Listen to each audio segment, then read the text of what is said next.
Hello বন্ধুরা, আজকে চিকেনের রেসিপিটা করব। অনেকদিন চিকেন খাইনি, আজকে মনে হয়েছে কতদিন পরে আজকে চিকেন খেতে ইচ্ছা করলো, তাই জন্য চিকেন রেসিপিটা আজকে করব। আপনারা দেখবেন, আপনাদেরকেও দেখাবো, আমিও খাবো।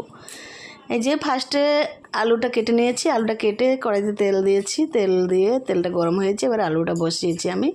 আলুটা লবণ হলদি দিয়ে দিয়েছি, আলুটা একটু লাড়াচাড়া করে ঘুরিয়ে দিয়েছি, আলুটা ঘুরিয়ে দিয়েছি। এবার দেখুন মশলাটা আমি নিয়ে নেব, রসুন আদা আর জিরা নিয়ে নিয়েছি। এই যে মশলাটা আমি পেস্ট করে নিয়ে নিয়েছি।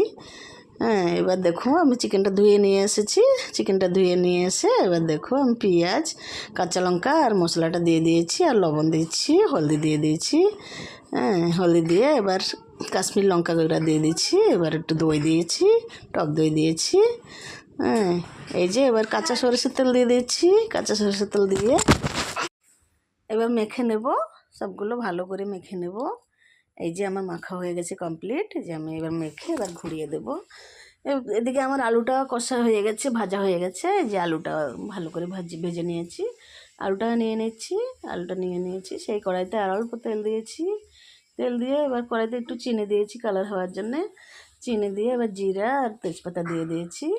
এবার পেঁয়াজটা দিয়ে দিলাম, পেঁয়াজটা দিয়ে একটু নাড়াচাড়া করে এবার ঘুরিয়ে রাখা চিকেনটা মেখে রেখেছি যে, সেই চিকেনটা এবার দিয়ে দিচ্ছি। ভালো করে চিকেনটা এবার সবগুলো অল্প অল্প করে সবগুলো দিয়ে দেবো। মেখে রেখেছি, মেখে রাখলেই ভালো। ফার্স্টে কিছু টাইম আধা ঘন্টাখানি মেখে রেখে ঘুরিয়ে রাখলে ভালো, তাই জন্য আমি মেখে ঘুরিয়ে রেখেছি। হ্যাঁ, আর তারপরে চিকেনটা এই যে দিয়ে দিলাম, দিয়ে এবার চিকেনটা একটু নাড়াচাড়া করে ভালো করে একটু, তার ভিতরে আবার গোটা টমেটোও দিয়ে দিলাম। গোটা টমেটো দিয়ে আবার নাড়াচাড়া করে এবার ভালো করে কষিয়ে, কষা হয়ে গেছে আমার, কষিয়ে এবার কষার ভিতরে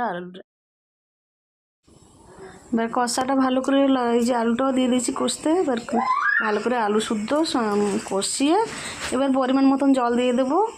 জল দিয়ে এবার আমি একটু লেড়ে চেড়ে একটু ঘুরিয়ে দেবো। ঘুরিয়ে 5 মিনিট 10 মিনিটের মতন, 10 মিনিটের জন্য ঘুরিয়ে দিয়েছি। এবার উঠিয়ে আবার দেখি তরকারি আমার এই যে, আবার ভালো করে ঘাটাঘাটি করে এবার একটু গরম মশলা দিয়ে দিলাম। গরম মশলা দিয়ে এই যে দেখুন আমার তরকারিটা কেমন হয়েছে আপনারা কমেন্ট করে বলবেন।